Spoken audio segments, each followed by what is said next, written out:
record.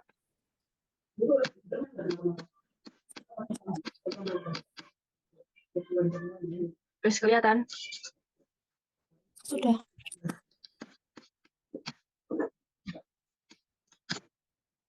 Baik, Assalamualaikum warahmatullahi wabarakatuh. Waalaikumsalam warahmatullahi wabarakatuh. Selamat pagi teman-teman. Pada kesempatan kali ini, saya dan Ica izin menyampaikan presentasi mengenai hadis tentang qad. Untuk poin pertama dari Mbak Ica. Silahkan Mbak Ica.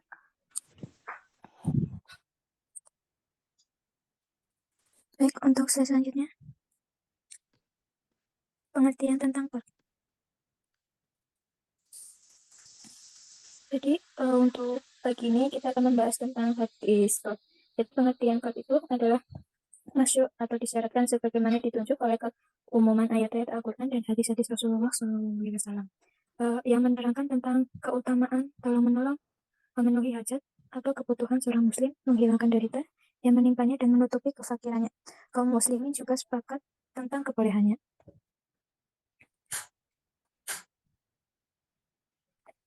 Selanjutnya,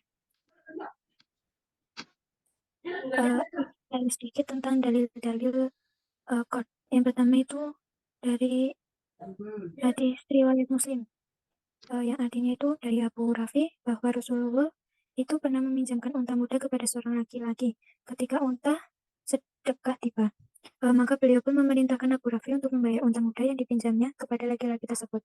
Lalu Abu Rafi kembali kepada beliau sambil berkata, aku tidak mendapatkan unta muda kecuali unta yang sudah dewasa. Beliau bersabda, berikanlah kepadanya sebaik-baik manusia adalah yang paling baik dalam membayar hutang.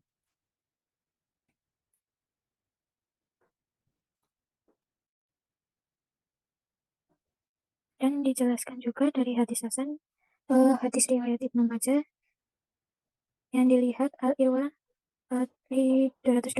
Ini artinya itu dari Ibnu Mas'ud berkata, sesungguhnya Nabi SAW itu bersabda, tidaklah seorang muslim memberi pinjaman kepada orang lain 2 kali kecuali seperti sedekahnya yang pertama.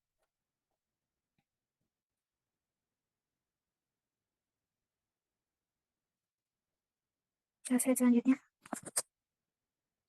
Dan ini ada hadis riwayat Ibnu Majah nomor 2422, yang artinya itu Rasulullah SAW bersabda, pada malam aku diisaukan, aku melihat di atas pintu surga tertulis sedekah akan dikalikan menjadi 10 kali lipat dan memberi pinjaman dengan 18 kali lipat.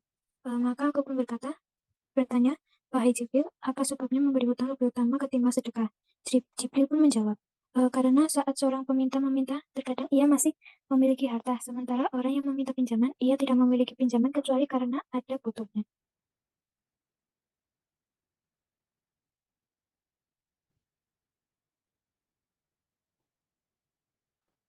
Dan ini hadis riwayat Ibnu Majah juga. Beliau telah menceritakan kepada Nabi Muhammad, Ibnu Khalaf Asqalani telah menceritakan kepada kami, ialah telah menceritakan kepada Sulaiman bin Yasir dari Qais bin Rumi. Ia berkata, Sulaiman bin Uzun meminjami Alqamah 1000 dirham sampai waktu yang telah ditentukan.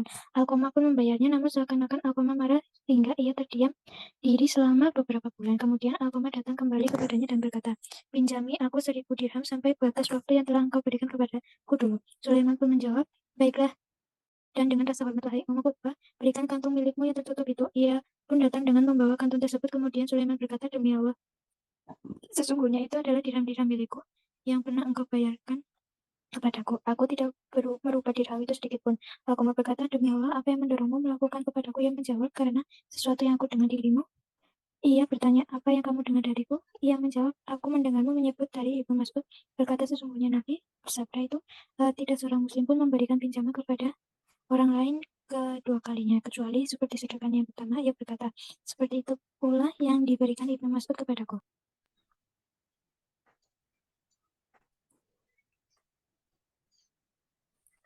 Untuk sanadnya mungkin akan dijelaskan oleh Mbak Indri.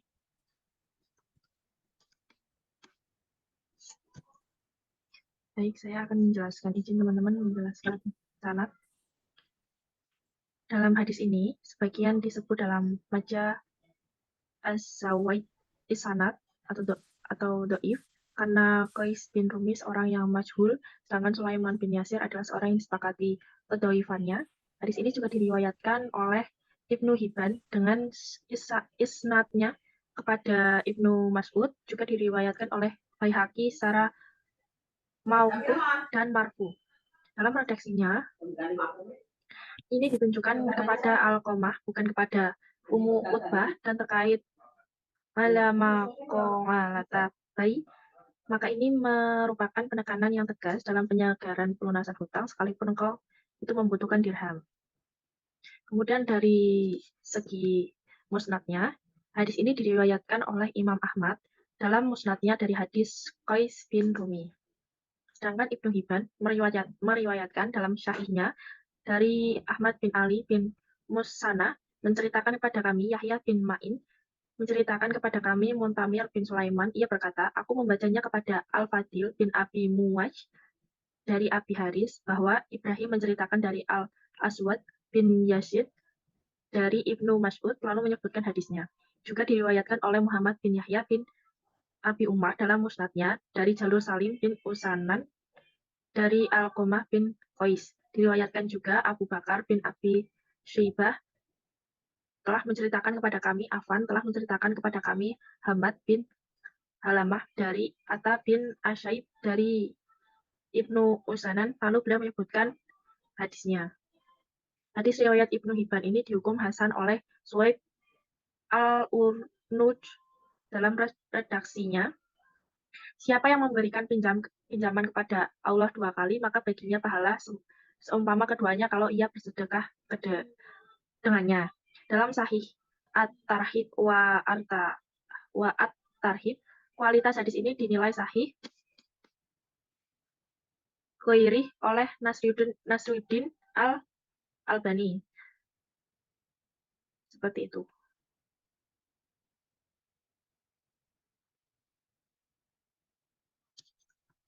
Kemudian hadis pembanding.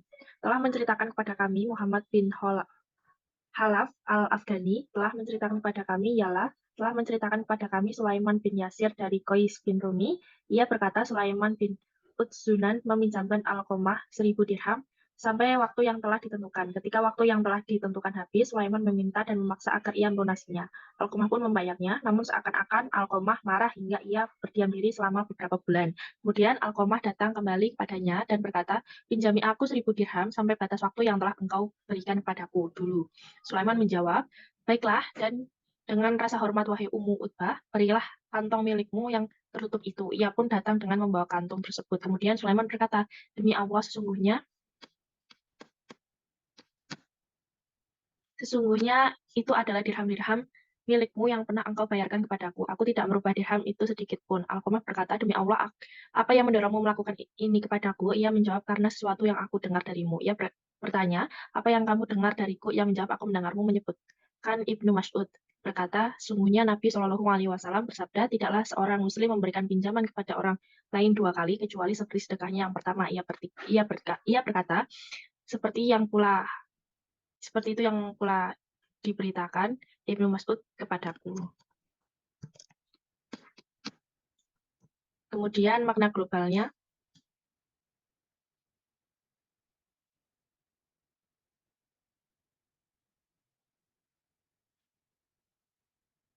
Dalam hadis ini, memberikan pinjaman pada orang yang membutuhkan memiliki keutamaan yang lebih besar daripada memberikan sedekah. Hal ini dikarenakan pinjaman diberikan kepada seorang yang sudah benar-benar membutuhkan bantuan finansial dan tidak memiliki sumber daya yang cukup untuk memenuhi kebutuhan tersebut.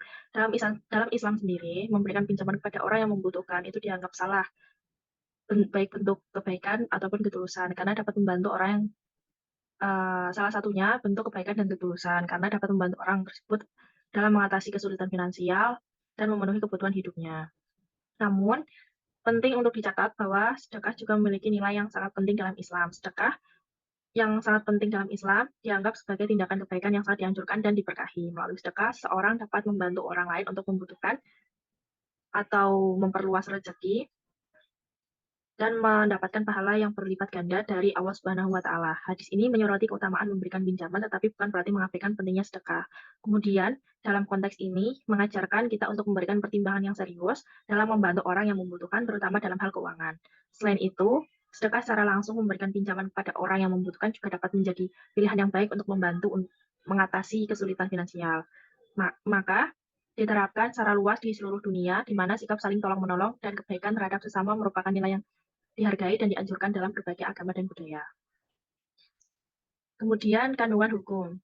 Dalam kandungan hukum ini itu diambil dari hadis riwayat Ibnu Majah 2422 yang berbunyi, pada malam aku disyarka aku melihat di atas pintu surga tertulis sedekah, akan dikalikan menjadi 20 lipat dan memberikan pinjaman dengan 18 kali lipat. Maka aku pun bertanya, wahai Jibril, apa sebabnya memberikan hutang lebih utama ketimbang sedekah? Jibril menjawab, karena saat seorang meminta-minta, terkadang ia masih memiliki harta, sementara orang yang meminta pinjaman, ia tidak meminta pinjaman kecuali karena kebutuhan. Dalam hadis ini, memberikan penekanan dan keutamaan dibandingkan memberikan dibandingkan dengan sedekah. Menurut hadis ini, memberikan pinjaman memiliki keutamaan yang lebih besar karena orang yang meminta pinjaman biasanya melakukannya karena ada kebutuhan yang mendesak, sedangkan orang yang meminta sedekah mungkin masih memiliki harta atau sumber daya lainnya. Namun perlu dicatat, hadis-hadis seperti ini perlu ditafsirkan dengan bijak dan dalam konteks yang lebih luas. Hadis ini juga memberikan pemahaman tentang keutamaan memberikan pinjaman, tetapi bukan berarti sedekah tidak memiliki nilai atau keutamaan yang sangat penting dalam Islam. Dalam agama Islam, sedekah juga sangat dianjurkan dan dianggap sebagai salah satu amal yang baik. Ketika pengamalan dalam ajaran agama, baik membantu orang-orang yang membutuhkan, oleh karena itu, baik memberikan pinjaman maupun sedekah adalah perbuatan yang dianjurkan dalam Islam dan keduanya memiliki keutamaan tersendiri. Mungkin seperti itu yang bisa saya dan Mbak Ica sampaikan dari diskusi kami berdua. Apabila ada kurang dan maafnya, dan salahnya, saya saya ucapkan banyak-banyak permohonan maaf dan terima kasih sudah menyimak presentasi kami. Apakah dari teman-teman ada yang mau ditanyakan atau ada tambahan? Silahkan.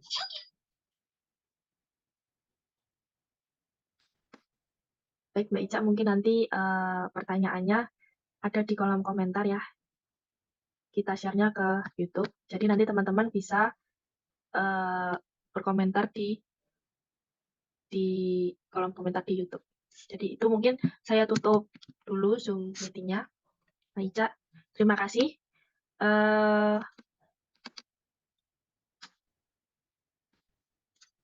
Baik, terima kasih. Saya tutup presentasi ini. Assalamualaikum warahmatullahi wabarakatuh. Waalaikumsalam warahmatullahi wabarakatuh.